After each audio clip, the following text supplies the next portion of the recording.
सबसे पहले टमाटर, मिर्चें, अदरक, लहसुन, प्याज ले लें। फिर उसके बाद चने की दाल को 1 घंटे के लिए पानी में भिगो लें और फिर उबलते हुए पानी में डाल दें। पानी में डालने के बाद उसे अच्छी तरह से हिला लें और तब तक उबालें जब तक वो अच्छी तरह गल न जाए या नरम न हो जाए। उबालते वक्त जब ये व्हाइट रंग की झाग ऊपर बन जाए तो पानी के ऊपर से उसे अच्छी तरह से उतार लें, क्योंकि ये हमारी सेहत के लिए बेहतर नहीं होती। मसाला को तैयार करने के लिए हम टमाटर, मिर्चें, अदरक, लहसुन, प्याज को इस तरह से बना लेंगे। फिर हम एक फ्राई पैन लेंगे, उसके अंदर पानी डाल देंगे।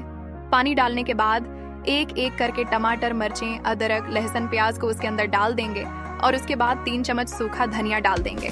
फिर इसमें थोड़ा सा पानी ऐड करने के बाद इस मसाले को अपने पानी के अंदर पकाने के लिए रख देंगे। जब तक हमारा मसाला तैयार होगा तब तक हम प्याज को फ्राई करने के लिए इस तरह बारीक काट लेंगे। हमारा मसाला तैयार हो चुका है। अब इस मसाले को ब्लेंडर में डालकर मिक्स कर देंगे। मिक्स करने के बाद हमारा स्मूथ पेस्ट तैयार हो जाएगा। फिर हम 2 चम्मच घी डालकर प्याज को लाइट ब्राउन कर लेंगे। फिर 3 चम्मच लाल मिर्च डालने के बाद ग्रेवी मसाले को इसमें डाल देंगे और अच्छी तरह मिक्स कर लेंगे। फिर 2 चम्मच हल्दी पाउडर और 3 चम्मच नमक इसमें डाल देंगे। इस सारे मसाले को अच्छी तरह से भून लें। अब शान बिरयानी मसाले के 2 चम्मच उसमें ऐड कर दें और थोड़ा सा पानी का छेंटा लगा के भुनाई करें।